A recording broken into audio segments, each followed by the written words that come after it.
সাইফ মোসাফিজ, নির্বাচনী হলফনামাতে আপনারা যেসব তথ্য দিয়েছেন সেই অনুযায়ী আপনি একজন সফল ব্যবসায়ী। বর্তমানে আপনার সম্পদের পরিমাণ 47,20,000 টাকা। আমি যে কথাটি বলতে চেয়েছিলাম যে হলফনামাতে আপনারা যখন এগুলি বলছেন তখন নানা বিষয়ে আপনাদেরকে অনেক রকম প্রশ্নের সম্মুখীন হতে হচ্ছে বা অনেক কথা আপনাদের নিয়ে বলা হচ্ছে। আমি শুধু আপনার এবং আপনার দলের আহ্বায়কদের কথা বলতে চাই। আপনার সম্পর্কে বলা হয়েছে যে আপনার 47,20,000 টাকার মধ্যে নগদ 36 লাখ টাকা হচ্ছে আপনার হাতে। আপনার হাতে টাকা রাখার বা হাতে টাকা থাকার বিশেষ কোনো কারণ আছে কিনা, মানে ব্যাংকিং চ্যানেলে না রেখে হাতে রাখার এটা কোনো কারণ আছে কিনা? আর আমরা দেখছি যে আপনাদের দলের যে নেতা, সেই পরামর্শক জনাব নাহিদ, তার আয় বছরে মানে আহ্বায়ক, তিনি পরামর্শক হিসাবে বছরে 16 লাখ টাকা আয় করছেন। আমি আপনাদের কাছে যে প্রশ্নটা করতে চাই, যেহেতু আপনারা নতুন রাজনৈতিক বন্দোবস্তের কথা বলেছিলেন, এই নেতা নেত্রীদের আয় ব্যয় তদারকে এনসিপি থেকে কোনো কিছু করা হচ্ছে কিনা, দলীয় নেতাদের হলফনামার তথ্যাবলী আপনাদের দল থেকে আসলে পরীক্ষা করা হচ্ছে কিনা, যে মানে আপনারা এটা রাইট ওয়েতে নাকি রং ওয়েতে এটা নিচ্ছেন। আপনার থেকে যদি শুরু করি, আপনার 36 লাখ টাকা হাতে আছে, তার কোনো বিশেষ কারণ আছে কিনা? জনাব নাহিদ ইসলাম সরকারের উপদেষ্টা ছিলেন, ছেড়ে দিয়ে এটা করেছেন, পরামর্শক হিসাবে তিনি বছরে 16 লাখ টাকা আয় করছেন। এই ব্যাপারটিও আসলে ঠিক মানে আমরা বিশ্বাস করতে পারবো কিনা, বা এটার সাপেক্ষে আপনারা কোনো প্রশ্ন করেছেন কিনা আপনাদের দলের নেতাকে? জনাব সাইফ মোসাফিজ। হ্যাঁ, ধন্যবাদ আপনাকে প্রশ্নের জন্য। জি, দেখেন, আমি ব্যক্তিগতভাবে আমার ফ্যামিলি বিজনেস আছে গার্মেন্টস এর, সেটা 1999 সাল থেকে। পরবর্তীতে আমি যখন যুক্ত হই, আমি পরবর্তীতে আমি নিজের মতো করে আমার আলাদা সাইট থাকে, সেখানে আসলে আমার নিজস্ব মানে ব্যবসা চ্যানেল থাকে, এবং সেই জায়গা থেকে এই যে অর্থের যে উৎসের কথাটা বলা হয়েছে, সেটা মূলত নির্বাচনী যে আমাদের ব্যয় করতে হবে, তো আমি সেই জায়গা থেকে আসলে সেটা আসলে কোনো ব্যাংকিং চ্যানেলে রাখা হয়নি, এবং সেটা মূলত নির্বাচনে ব্যয়ের জন্যই রাখা হয়েছে। এবং নাহিদ ইসলাম সহ অন্যান্য যাদের কথাই বলছেন না কেন, একটু আপনার কথা বলি যে তাহলে এই টাকাটা নগদ থাকলেও এটা ট্যাক্সড, এটার আয়ের উৎস বা অন্য কোনো কিছু যদি কেউ আমরা ভবিষ্যতে জানতে চাই, এটা আপনি জানাতে পারবেন যে এই 36 লাখ? হ্যাঁ, ডেফিনেটলি এটা ক্রাউড ফান্ডিং এর মাধ্যমে জোগাড় করা না? না, এটা ক্রাউড ফান্ডিং এর মাধ্যমে জোগাড় করেন, মানে আপনার পরিবার থেকে। ঠিক আছে, হ্যাঁ, জনাব নাহিদ ইসলামের কথা বলছিলেন। জি, সো নাহিদ ইসলাম তার জায়গা থেকে আসলে তিনি একটা কোম্পানিতে আছেন, সেখানে তার যোগ্যতা অনুযায়ী সেখানে তাকে সম্মানী দেওয়া হয়, এবং এটা তো আমার মনে হয় না যে মানে আলাদা কোনো কঠিন বিষয়।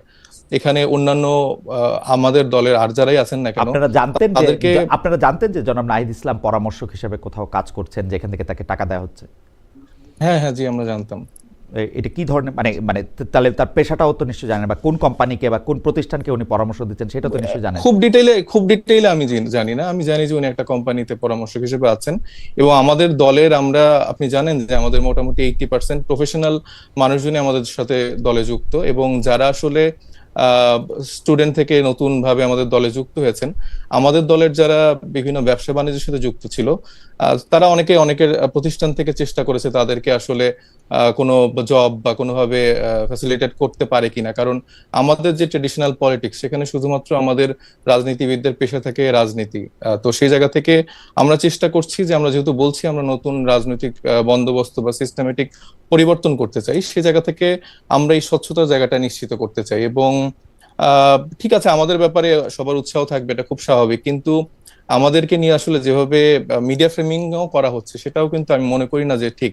আমি আজকেই একটা শীর্ষস্থানীয় দৈনিক পত্রিকায় দেখলাম যে 2 জন কোটিপতির কথা বলা হয়েছে, যারা আমাদের এনসিপিতেই দুইজন প্রার্থী।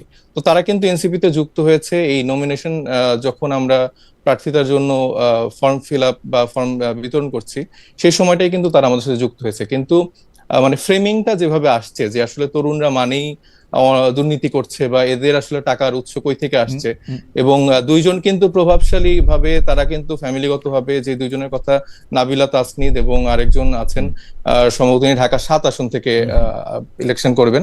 তো এই 2জনই কিন্তু আগের থেকেই আসলে ব্যবসায়ী, এবং তাদের আয়ের উৎস সবকিছু ক্লিয়ার, এবং সেটার সবকিছু ক্লিয়ারেন্স নিয়েই কিন্তু তারা আসলে বৈধতাটা পেয়েছে তাদের নমিনেশন জায়গা থেকে। কিন্তু যেভাবে ফ্রেমিং করা হয়, সেটা কিন্তু অন্যান্য আর 300 আসনে অন্যান্য বিএনপির প্রার্থী বা অন্যান্য প্রার্থীর ক্ষেত্রে কিন্তু এইভাবে আসলে চিরুনি অভিযান করা হয় না। আবার আরেকটা বিষয়, যেমন হান্নান মাসুদের আমি একটা উদাহরণ দিব। তার ক্ষেত্রে বলা হলো যে 98 লাখ টাকার হচ্ছে তার সম্পদ, কিন্তু তার হলফনামায় হচ্ছে যে, আমি যতটুকু জানি, যে সেটা 6 লাখ বা এরকম একটা অ্যামাউন্ট আছে।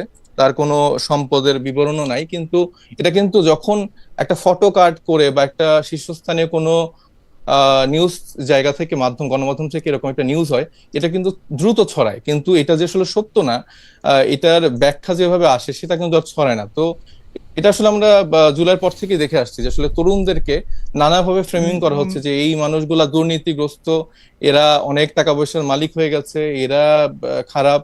তো এটা আমার মনে হয় এখান থেকে একটু বের হয়ে আসা উচিত আমরা যারা আমার আসলে মনে হয় যে অবশ্যই চেষ্টা করছি। আমার মনে হয় যে অবশ্যই বের হয়ে আসা উচিত। তো সেই ক্ষেত্রে আপনারাও যদি আমাদেরকে একটু সাহায্য করেন, যে আপনারা কিন্তু অনেকগুলি প্রতিশ্রুতি দল গঠন করার সময় আমাদেরকে দিয়েছিলেন, যে দল গঠন করার ক্ষেত্রে প্রতিটা মানুষের আসলে ফিনান্সিয়াল স্টেটমেন্ট আমাদের সামনে থাকবে, দল কিভাবে পরিচালিত হচ্ছে সেটা আমাদের সামনে থাকবে, দলের ভাড়া কিভাবে দেওয়া হচ্ছে, বাস ওইটা কোত্থেকে আসছে সবগুলো আমাদেরকে বলবেন। আপনারা কিন্তু এটা বারবার বলছেন যে এটা আপনারা করবেন, কিন্তু এটা করেন নাই। না করার ফলে যেটা হয়েছে, আপনি যেটাকে ফ্রেমিং বলতেছেন, আপনি যদি একটু খেয়াল করেন, আপনি দেখবেন এনসিপির তরুণদের সম্পর্কে মিডিয়াতে যত কথা আসছে তার চেয়ে অনেক গুণ বেশি কথা কিন্তু জামায়াত বিএনপির নেতাদের বিরুদ্ধেও আসছে। কিন্তু আপনারা যেহেতু এই সময় আমাদের নেতৃত্ব দিয়েছেন, নেতার মধ্যে ছিলেন, সেহেতু আপনাদের খবরগুলি নিয়ে আলোচনা বা কথা হয়তো বেশি হয়েছে। একজন রেদওয়ান আহমেদের থেকেও হয়তো নাহিদ ইসলাম বা সাইফ মুস্তাফিজের ব্যাপারে বেশি আলোচনা হয়েছে, কারণ আপনারা সামনে ছিলেন। কিন্তু আপনারা কি সবকিছু আমাদেরকে পরিষ্কার করেছেন? যেমন আপনি দেখেন, আমি ছোট্ট করে একটু বলি, নাহিদ ইসলাম সাহেব একটা পার্টির চিফ, উনি একটা কোম্পানির বা একটা প্রতিষ্ঠানের পরামর্শক। আমরা এখন পর্যন্ত, আপনি তার দলের লোক তা জানেন না, আমি একজন সাংবাদিক তা জানি না, উনি কোন কোম্পানির পরামর্শক। এটা কি হওয়া ঠিক হইল আসলে?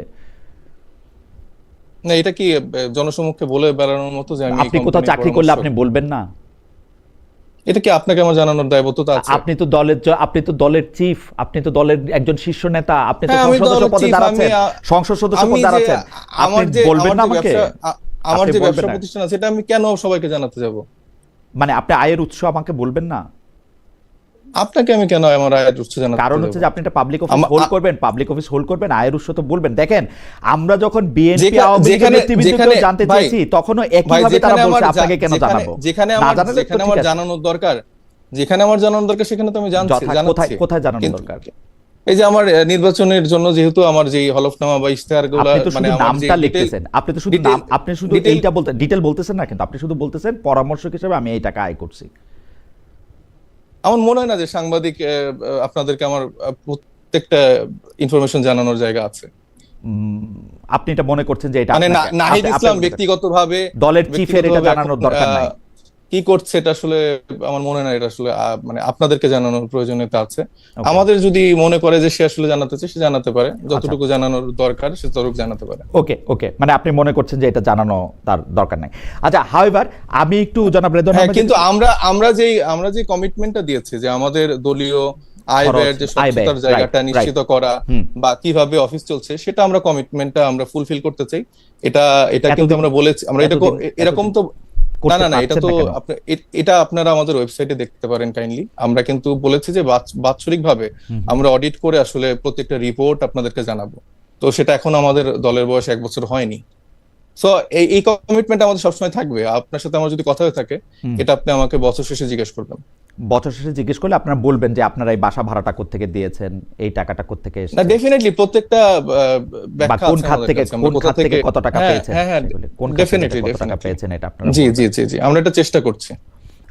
ডক্টর রেদওয়ান আহমেদ, আমরা কি এই একই রকম প্রশ্ন বিএনপির ক্ষেত্রেও করতে পারবো? কারণ একই মানে প্রায় একই উত্তর আমি গত 5 বছর, 10 বছর, 15 বছর, আমার সাংবাদিকতার বয়স প্রায় 29 বছর হলো, সেই ক্ষেত্রে প্রায় একই ধরনের উত্তর আমি আসলে আমাদের পলিটিক্যাল লিডারদের কাছেও পাই। কিরকম আমি আপনাকে বলি, যেমন আওয়ামী লীগের একজন লিডার একটা হলফনামাতে দেখা গেল যে তার গত বছরের তুলনায় তার 100 কোটি টাকা তার সম্পদ বাড়ছে, হলফনামাতে লেখা।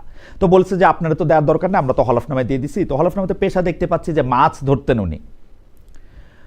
গত 5-7 বছরে আমি অনেকবার, 10 বছরে, 2 বছরে, 1 বছরে, গত 1.5 বছরে আমি অনেকবার জানতে চেয়েছি যে আপনাদের দলের যে শীর্ষ নেতা আছেন জনাব তারেক রহমান, তার আয়ের উৎস কি আসলে।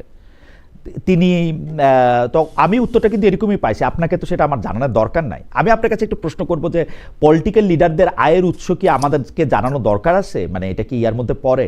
কারণ আমরা দেখছি আন্তর্জাতিকভাবে সাংবাদিকরা এই প্রশ্ন করে পলিটিক্যাল লিডারদের, পলিটিক্যাল লিডার আবার এটা বলেও, বলার আগেও আসলে এটা প্রকাশ করে, যেহেতু তারা পাবলিক অফিস হোল্ড করে তারা এটা বলে।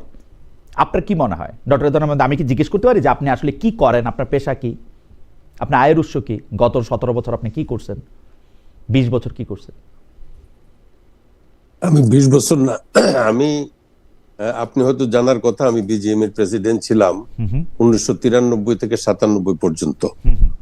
গার্মেন্টস এক্সপোর্ট আমার মূল ব্যবসা, এবং 82 সন থেকেই আমি গার্মেন্টস ব্যবসা করি, এবং এই গার্মেন্টস ব্যবসা করে আমার লভ্যাংশ থেকে বিভিন্ন জায়গাতে আমি জায়গা সম্পত্তি ক্রয় করেছি। মনে করেন 88 বা 90 সনে যে জায়গার প্রতি 6% দাম ছিল 15,000 টাকা, এটা এখন প্রতি শতক কিছু কিছু ক্ষেত্রে আপনার 5 লক্ষ টাকা, 7 লক্ষ টাকা হয়ে গেছে। তো এখানে আমার চান্দিনার বিভিন্ন জায়গাতে, পৌর অঞ্চল, আমার গ্রাম এবং অন্যান্য জায়গায় আমি আমার কোম্পানির নামে এবং নিজ নামে বা ছেলে মেয়েদের উপার্জন আপনি তো থেকে যে শুধু জায়গা ক্রয় করেছেন, এটা তো আর বিক্রি করেন না, এবং এটা অনেকটাই পারসিভড মূল্য। আপনি যত যত না না বিক্রি করেছি, হ্যাঁ বিক্রি করছি জি। সো আপনার আয় ব্যয় খাতা একদম পরিষ্কার? একদম পরিষ্কার। এই একই কথা কি আপনার দলের শীর্ষ নেতা সম্পর্কে আপনি বলতে পারেন? জনাব তারেক দলের শীর্ষ নেতার উত্তর জনাব তারেক রহমানের উত্তর তিনি দিতে পারবেন। আমাদের কি এটা জানার অধিকার আছে? আমাদের কি এটা জানার অধিকার আছে যে উনি কিভাবে আয় ব্যয়? ওটা ওনার সাথে কথা বললে উনি সেটার উত্তর দিবেন। ওনার প্রশ্নের উত্তর তো আমি দিতে পারবো। আপনি কি মনে করেন আমরা এটা চাইতে পারি কিনা? নিশ্চয়ই ওনার উপার্জন কোত্থেকে, কিভাবে উনি উপার্জন করেন, কিভাবে পরিবার চলে, ওটার উত্তর ওনারটা উনি দিতে পারবেন। কার কাছে জানতে চাইবো তাহলে এটা? ওনার সাথে কথা বলেন। ওনার সাথে তো কথা বলা যাচ্ছে না, আমি গত 5 বছর ধরে চেষ্টা করতেছি, উনি তো আমার সাথে কথা বলছেন না। তো সেই প্রশ্নের জবাব তো আমি দিতে পারবো না। আমারটা আপনি জিজ্ঞেস করছেন, আপনি বলছেন যে আপনারটা পুরোপুরি ক্লিয়ার। তো রাজনীতিটা আপনি মানে আপনার জন্য রাজনীতি হান্টিং গ্রাউন্ড না, আপনি রাজনীতি থেকে আসলে টাকা বানানোর জন্য রাজনীতিতে আসেন নাই, এবং লোক তাই, জনগণও তাই মনে করে। জনগণ মানে যারা আপনাকে সমর্থন করে তারা, আবার আপনার বিপরীতে যারা আছে আমার বিপরীতে যারা আছে তারা তো আমাকে কোনোভাবেই বহু চেষ্টা করছে। অ্যান্টি কারাপশনে মামলা হয়েছে, ফেস করছি, 111 অ্যারেস্ট হয়েছে, ফেস করছি, জামিনে আসছি। আপনার একটা ঠুনকো মামলায় 3 বছরের সাজা দিছে, বেকসুর খালাস পাইছি। সুতরাং আমার বিরুদ্ধে কোনো অভিযোগ প্রমাণ করতে পারে নাই। সুতরাং পলিটিক্স আপনার জন্য টাকা বানানোর কোনো ইয়া না। ঠিক আছে, থ্যাংক ইউ। মেশিন না জি।